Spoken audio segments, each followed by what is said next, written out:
I was like, oh shit. I was like, oh, okay. Yeah, I'll pat myself. And he came up to me, he's like, hey. Welcome to A Man's Perspective. Today, I'm going to be having a conversation with Manuel. He is my cousin. Throughout the conversation, I may refer to him as the cuate because that's how we grew up. Me calling him the cuate for a long time. I didn't even know his first name. It wasn't until we moved in together that he told me his first name. I just thought he was the cuate. so Manuel, thank you so much for being here. Thank you for having me. Awesome. Love you too. All right. So what we do here on this podcast is, even though we kind of did one a couple of nights ago, we kind of all met drinking and stuff. It was kind of wild. Yeah. But what we do typically is we ask AI questions. I input your parameters, like what you do for work and stuff like that. And it pulls out questions. And so I just ask those questions that AI print says, oh, you should ask. This will make the podcast interesting. So that's what we're going to do. Okay. Cool with you? Sounds good. Awesome. All right, because the first question, and I know I should be doing this on a tablet because we have tablets, but I feel weird when I'm on the tablet. I feel like I'm gonna start playing a video game or something, you know. So better just have it in front of you. To me, this makes it so much easier. At least for me, for my eyes. School. Yeah. One of these days, I'll get my stuff together, man. One of these days. All right, the first question. Oh, that's pretty good. I mean, for this question though, you're a police officer. How long have you been a police officer? 22 years now. Wow. Since last April, I hit 22 years. So. Oh, wow. Yeah. Dude, I just remember your academy graduation. That was fast, dude. I know. You went to my graduation party too. You were still in the academy. Yeah, I was in the academy. Yeah, I had a request to leave early from the academy just so I can go make your academy graduation. Yeah. So it was cool. But yeah, 22 years, dude. How fast did it go by?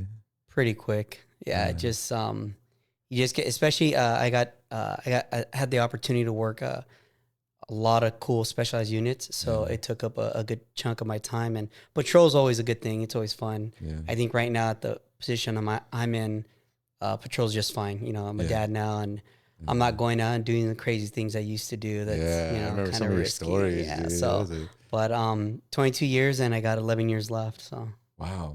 Yeah. So good for you, guys. Good for you, man. All right. So with that in mind, what are some coping mechanisms you use to deal with the high stress nature of your job? So, I mean, it's easy for a lot of guys to get into drinking. That's always a harsh one. I remember, and at times I'll say growing up on the department, because I got on when I was 22, so I was pretty young. So I can really say I grew up on this department. Yeah. Growing up in this department, I've seen guys, go to beer, go to hard alcohol, and they lose themselves in it. I do like to drink. I'm a social drinker. I enjoy having, I don't drink every day, but when I do, I don't fuck around. Let's have a good time, And Sunday. and Saturday, Sunday or Sunday, the Lord's Day, right? 4:30 in the morning, the Lord's Day. Yeah.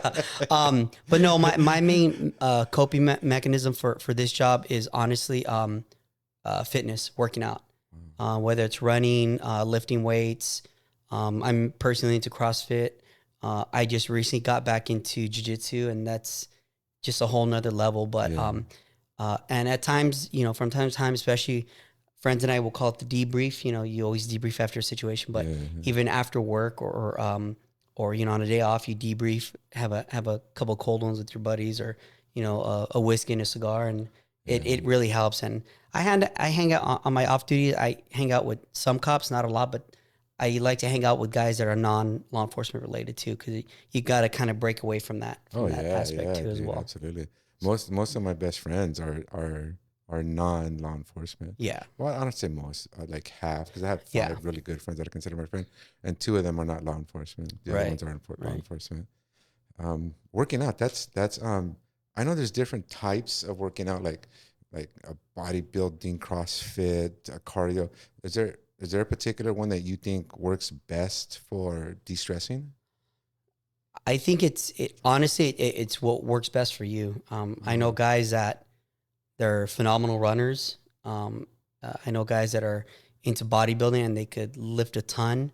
And then there's me that I'm kind of in between. And what I like calling is my engine is my ability to kind of for my endurance is my key. Yeah. And like I said, CrossFit allows me to do that. You know, it's muscular endurance, and I think that's helped me a lot in my career. When it gets into the nitty gritty of going hands on with someone, and there's a long drug out fight, and I've been in those fights where it gets very, very, you know, me and my partner went chasing a guy once, and he lost his radio, and then next, you know, we grabbed this dude and we're wrestling with them, and inadvertently, when he reached for my taser because he couldn't get to his, he switched to channel my radio with his finger. So I'm trying to communicate, and there's no acknowledgement. I don't know what channel was on, and we couldn't hear it. They heard our foot pursuit initially, and then luckily the owners of the house where we're fighting called the police, and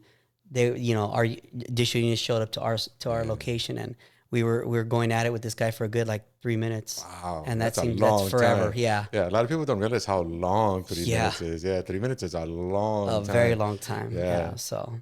Because I tell people tell me, because I say most fights last about 30 seconds, 30 seconds to a minute. Because people get winded. And they're like, what? 30 seconds a minute? I'm like, dude, really? Hold your breath. Go underwater. Try to do it for a minute. Oh, yeah. It's a long That's a good measure time. too, underwater. Yeah, it's a long time. People don't realize how long it is. Yeah. So how long have you been doing CrossFit? And have you tried other forms of Well, I've always been an athletic person since I was 13 years old. Me and my brother grew up, my twin brother, that's why they call me cuate. It's Spanish for twin. Yeah. But my brother and I, we've been athletic since we were like 13, junior high school. Yeah. I think learning from you guys, you and your brother, growing up, we played football, and then getting on the job, I knew I was gonna have to continue my fitness. Yeah. Fortunately, I got to work with field training officers when I was brand new that were into fitness, because there are FTOs, training officers that, you know, eat nothing but donuts, smoke cigarettes, and eat whatever. And, you know, thank God I didn't work with those guys. But just, you know, doing the typical routine, run one day, you know, LA Fitness the other. But then in 2012, I discovered CrossFit, and I remember my first CrossFit workout. It was one dedicated to a Alhambra police officer who had died in a car crash. And I did it, and I was working out doing the workout next to an officer that I knew bigger, and like, I knew, like, I passed him up. I was like, oh, okay, cool. And, you know, feeling all good about it. And this is my first CrossFit workout. So after the workout was done, it was a long, grueling one. And then come to find out, I was doing the women's weight. I was like, oh, shit. I was like, oh, okay. Yeah, I'll pat myself. And, right. And he came up to me, he's like, hey, fucker, that's a women's weight. I'm like, oh, shit. You're like, yeah, over there. I'm going to go work out. Yeah, so that humbled me up pretty quick. And I took that more into heart, and kind of, I liked what I saw and the results I was getting too. Yeah. So that's always been my bread and butter. That's good. That's good. God, I had a question right now, an epiphanal question, but I can't remember it right now because I started laughing about the over there. I'm sure it'll come back. Yeah, I'm sure it'll come back. So let me see the next question. Oh, that's kind of related to the first one. Let me ask you like a policing question, because right now there's so much tension between, you know, society at large and policing. You know, do you think that that it can be fixed? Do you think that it can be? Think it's gonna change? I mean, you've been on 22 years. Have you seen the pendulum go back and forth, or the pendulum goes back and forth as far as as far as how the community sees this. But I'll be honest with you, and I learned this from very good officers that I work with that had more time on. One of them is actually a really good friend of mine. And what you don't see on the news is that 90% of the community are really good people. And I've worked different areas like South LA. Right now I work in Pacoima. Everyone out there are good people, and they're just surrounded by predators. Yeah. And that saying, you know, the squeaky wheel gets the oil. When you start getting these guys who are like causing commotion, and then they get, you know, for better terms, they get their asses handed to them. Guess what? That's who the news is going to record, and they're going to say, "Oh, there's a problem within the community and the police." When in actuality, it's not. It's really just what the news portrays to the public. Yeah. And even I mean, I've worked 3 gang units before, and it's like, even some of these guys, they, depends how you approach them too, that they have a level of respect for you. Yeah, absolutely. And they know, if you get them with the gun or whatever in a stolen car, and you end it right there, even when you get them to the jail, it's like, okay, it's all business, and you still treat them with respect. You treat them like a gentleman. Absolutely. And they're like, hey, you know what? I'm sorry, or what? Hey, it's all good. It is what it is. But we'll move on from here. And as long as young officers don't take it personally, because that's when you let your emotions get into the whole factor. That's where guys start getting in trouble. They start getting heavy-handed. Yeah. They start using excessive force, and that's where it creates problems. And then hence it circles around to the media. Yeah. Oh, look at the police are beating people. So, like what you said, or the first thing you said, whenever they, like you said, whenever for robbery or drugs or whatever, or we get in a fight, every time. For me, what I do, every time they're in cuffs and in the car, I tell them, okay, check it out. Look, it's done. It's over. Today was my day. I won today. Today I got you. I won. All the other days that you didn't get caught, all the other days that you did something were your day. Yeah. You won those days. But this is just, I'm doing my job. You're doing your job. You got to do what you got to eat. I'm doing what I got to do to eat. It's nothing personal. Yeah. Today was just my day. Exactly. I like that. Yeah. That's what I tell every single one. And that always, at least 70 to 80% of the time, it diffuses stuff, and then they start talking to me. Yeah. Yeah, right, deputy. They start talking. It's all about talking, establishing a rapport with these guys. We had this one kid who's a juvenile, and we transported him for another unit. I think it was a gun, and so he was just mouthing off from the beginning. Right when we got there, they asked for a unit to transport, and you could just tell he was mouthy. So then I had my trainee, hey, search him, and then we'll put him in the car. And so I'm watching him, and just kind of watch his mannerisms, watching my training at the same time. And as we're transporting, he's just chipping away. So I strike up a conversation. I try to come up with something to kind of like, okay, let's get on the same level. Yeah. And I don't know how I did it, but I remembered his shoes, and I go, hey, those are some pretty cool shoes, bro. Where'd you get those? Yeah. And all of a sudden, he just like a light switch. He's like, oh, you like them? I go, yeah, they're actually pretty badass, bro. I got them, at whatever, Slauson swap meet or whatever, what have you. Yeah. I'm like, dude, those are fucking sick, dude. Yeah. I might want to get, you mind if I take a picture of my phone afterwards? I might. Oh, nice. That's a good one. He's like, oh, okay, cool. Yeah. That's a good one. So he calmed down. We get to the station, we walk him in, bro, whatever. And then afterwards, and I took the picture with that, I deleted afterwards, but I took the picture. All right, cool. Hey, bro, good talking to you. All right, cool. Yeah. Hey, just be cool, just cooperate. Everything will go by, get your phone calls and stuff. All right, cool. So it ended, and we go back out to the car, and my P1's like, or my trainee, he goes, sir, did you really like those shoes? I go, fuck no, those things were fucking ridiculous, bro.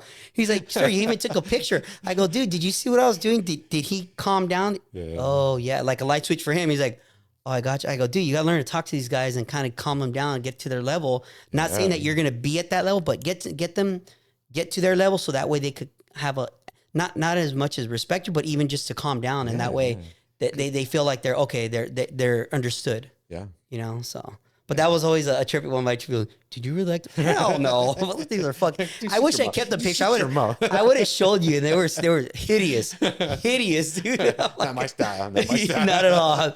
Not one bit.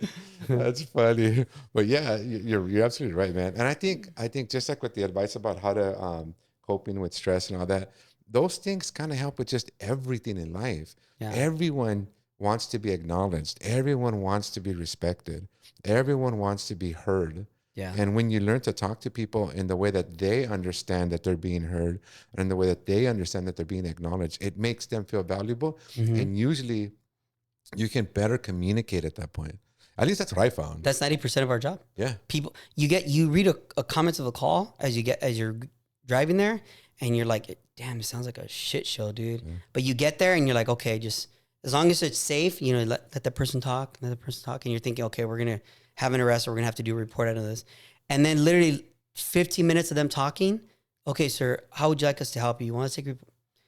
Nah, I'm cool, sir. Like, I just needed an event. Okay, cool. And 9 times out of 10, that happens. Yeah. Yeah. Okay, sir, I just, because it's a dispute with or with the neighbor or a family, and they don't want to create that drama, but they want someone to validate what they're feeling and hear them out. And it turns, and we offer our service like, hey, do you want us to take a report? We'll take one.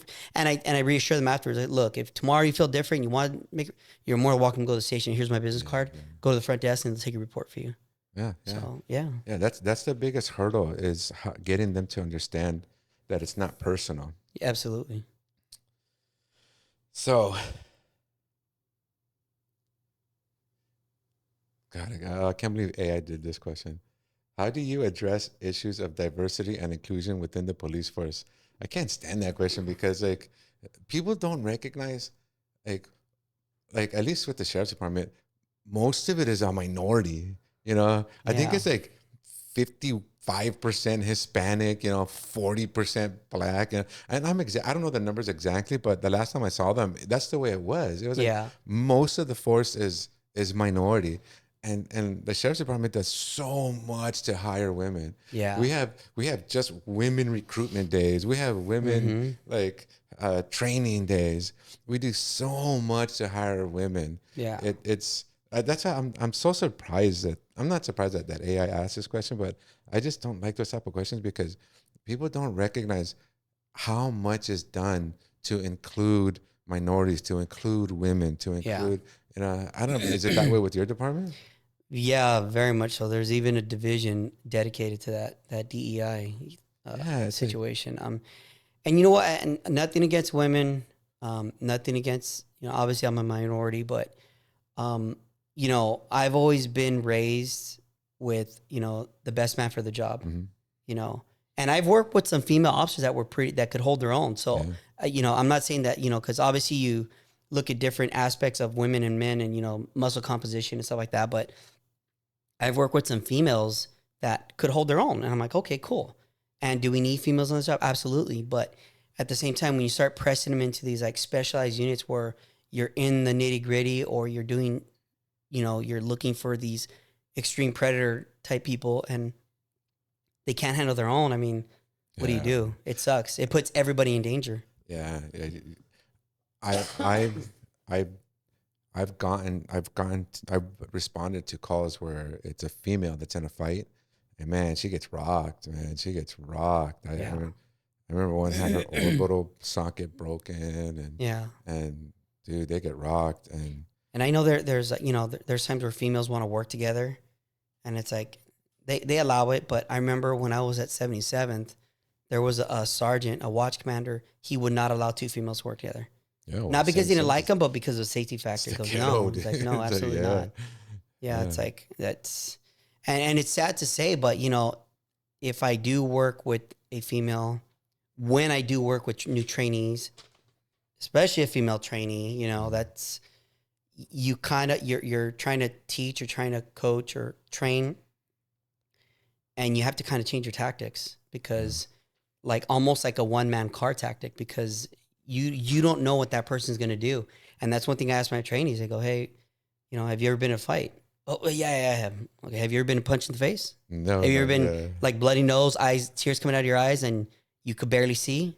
No? Okay. Well, hopefully one day you don't have to experience that, but you need to expect it. Yeah. How about if I punch you in the face right now? I'm just kidding. They won't allow that. No, I know. Yeah.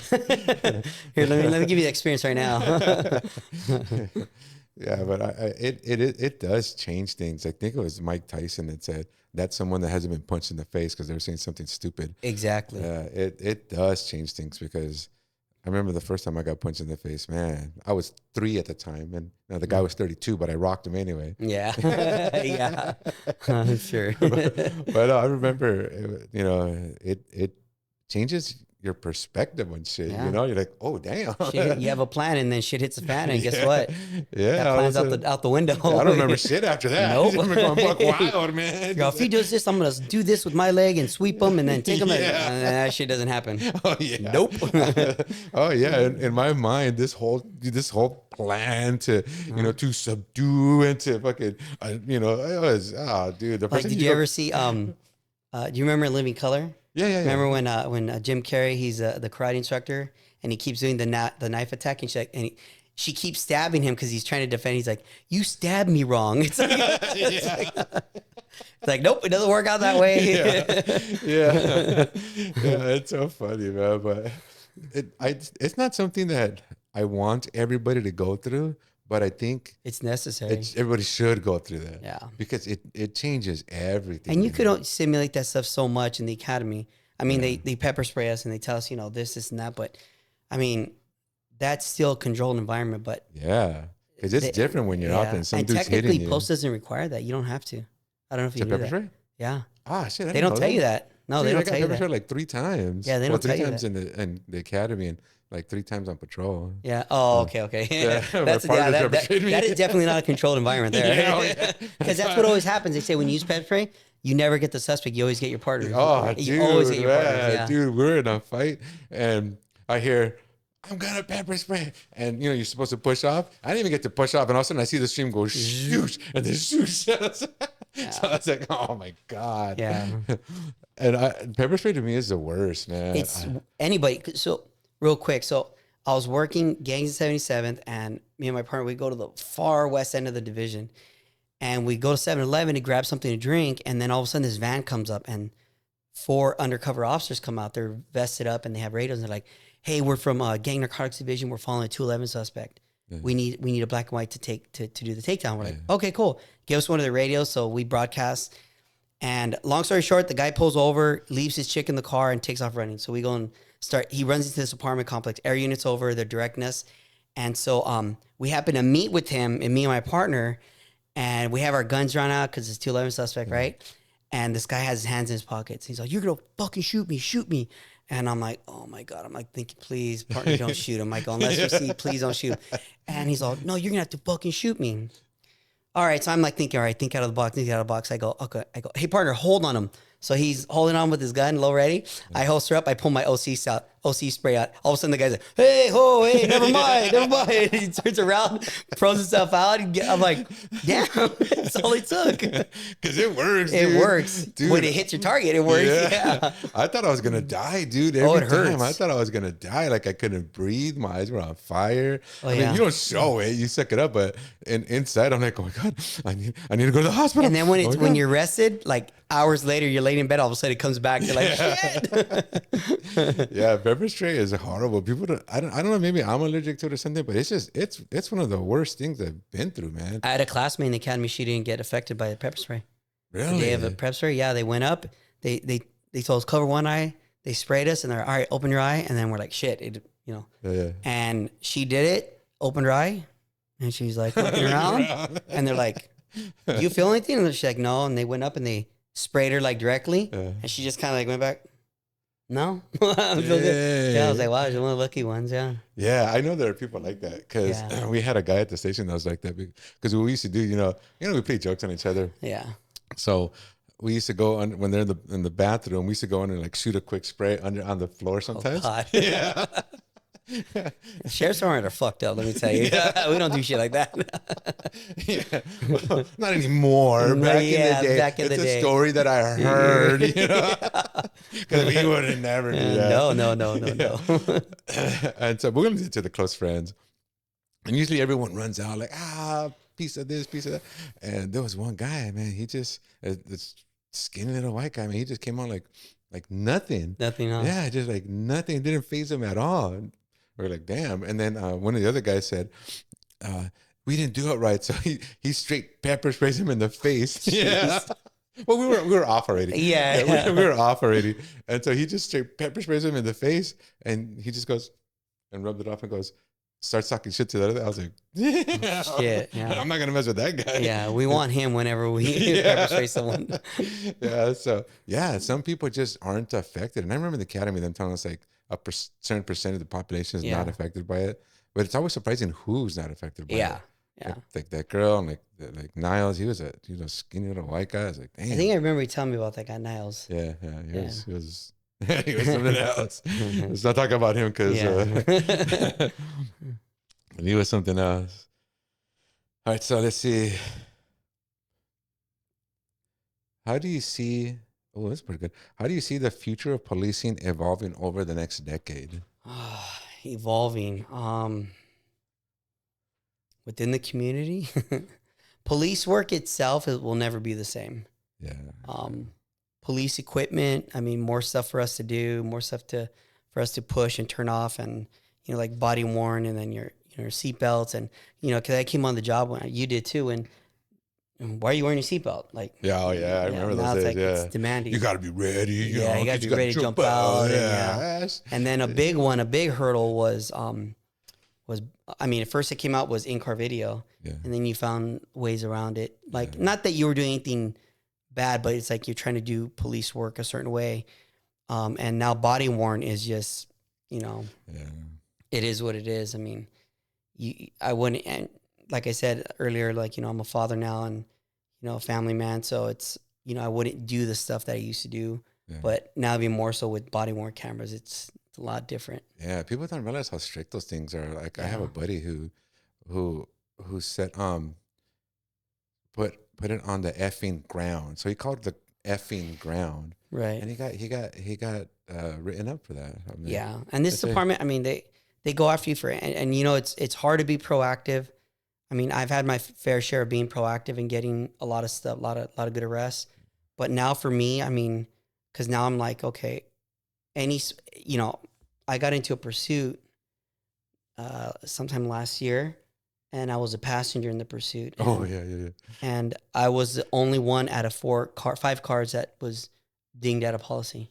Wow. And it's like, so I'm obviously I'm fighting it, but but it's like you can't even do anything in with good intentions, because so now it's like, honestly for me it's like, handle the radio. If something blatant comes in front of us, cool, like we'll handle it. But this whole, like, we call it turning over rocks or working the gray, like no, I don't.